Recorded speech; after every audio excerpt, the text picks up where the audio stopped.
Faut que je vous montre mon tatouage. C'est moi. Je voulais pas voir celui-là, je voulais voir celui-là. Mais il est là. Ouais. Je vais prendre 3, faites gaffe. Il est là.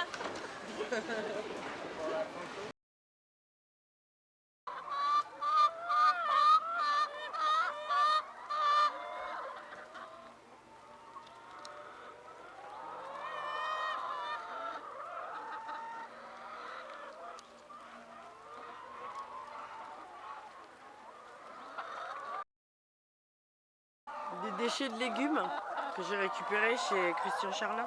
Quand je récupère des fois plusieurs caisses et selon la quantité que je récupère, j'en donne tous les jours un peu.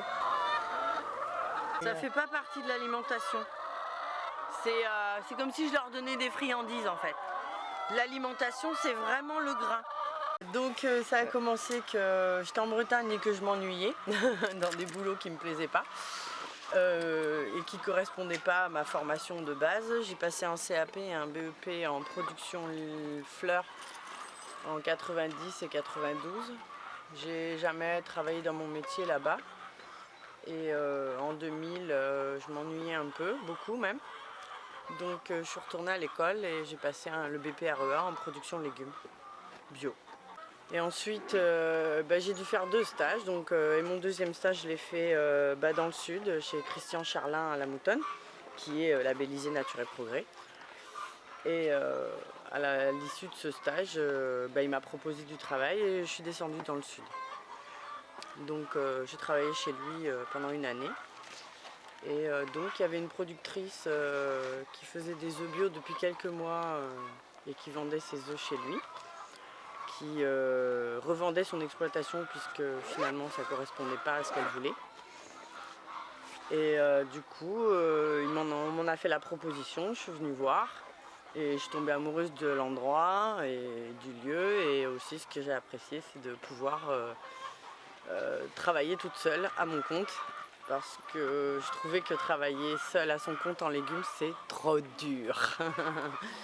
C'est beaucoup trop dur, voilà. Inondation, ouais, on en a eu. Enfin, inondation, ouais, l'eau, il y en a tellement eu. Ça a raviné tellement de là-haut, c'est rentré partout, quoi. Après, ça n'a pas provoqué de catastrophe. Ça rentre, mais ça ne fait pas de dégâts. Tout est installé dedans, au fond, il y a les pondoirs qu'il faut, il y a tout ce qu'il faut. Donc, tout ce qu'il y avait dedans, je l'ai tout mis là-dedans. Comme au début, on doit les laisser enfermés. Ouais. Donc, du coup, c'était idéal. Maintenant qu'il va falloir les sortir, je vais réinstaller le parc et tout les installer là-bas. Là, octobre, novembre, décembre, janvier, 4, février, 5, 6 mois. Et elle partira de la ferme En décembre. pas de cette année, de l'année prochaine. Là, en septembre en fait. À partir de septembre, je m'en débarrasse. Doucement, tranquillement, jusqu'à qu'il n'y en ait plus. Et je fais mon vide sanitaire l'hiver. Comme ça, je fais tout mon nettoyage sur 2-3 mois. Et maintenant, depuis quelques années, depuis 2 ans, je reste 3 mois à moitié de prod. Et je repasse, je fais en sorte d'avoir les poules février pour être bien pour le printemps.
Normalement, en fait, quand je viens, c'est le matin très tôt, donc il n'y a pas d'œufs.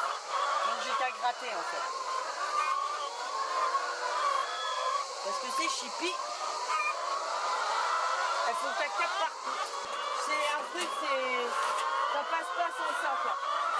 De suite, il y a une différence sur la propreté de la marchandise.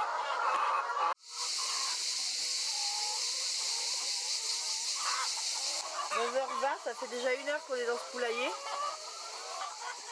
Elle ponce vraiment entre 8h, 8h30 et midi 14h. Après 14h, quand j'y retourne, il y en a, mais sur la totalité, là il y a 400 poules, je suis à 350 œufs jours sur ce poulailler. Sur 365 jours, c'est 285 œufs. La deuxième année, c'est moins, c'est 240. Et la troisième année, c'est 180. D'accord.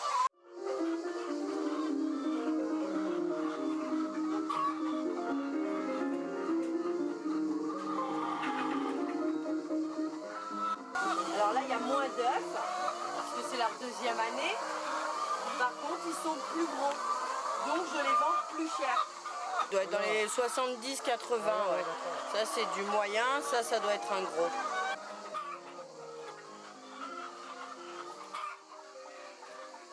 Le restaurant, c'est que les petits. Parce que c'est vraiment de l'œuf pour cuisiner. Et apparemment, en recette de cuisine, on dit qu'il faut mettre un œuf de taille moyenne. Donc ils mettent ça. Après, ils fonctionnent plus au niveau du poids. Et c'est ce qui leur correspondrait le plus. Sur le marché, les gens ils veulent des gros ou des très gros. Voilà. Alors la traçabilité, c'est si vous êtes malade avec mes œufs, vous pouvez dire, hein, c'est les œufs de... Voilà. Petite de 9 ans, il y a du boulot aussi quoi. Surtout que je me restreins à essayer de ne plus travailler à partir du moment où elle est à la maison, le moins possible évidemment. Parce que je ne peux pas non plus arrêter totalement, mais de me consacrer aussi à elle quoi. Je me lève avant qu'elle se lève pour m'occuper des poules. Ensuite je descends, je m'occupe d'elle, je l'emmène à l'école et je reviens. Enfin les jours où je suis pas au marché, je reviens m'occuper de l'exploitation. Ouais, mais je veux pas compter mon temps de travail parce qu'autrement je pleure. Si je compte mon temps de travail réel avec ce que je gagne réellement, mais c'est pas possible. Je dois être à 3 € de l'heure. Non, mais c'est pas. Je sais pas, regarder la qualité de vie, je suis là pour ça quoi. Ce que je dis à mon banquier, j'ai pas beaucoup de sous, mais je suis pas là pour faire du pognon, je suis là pour avoir une qualité de vie.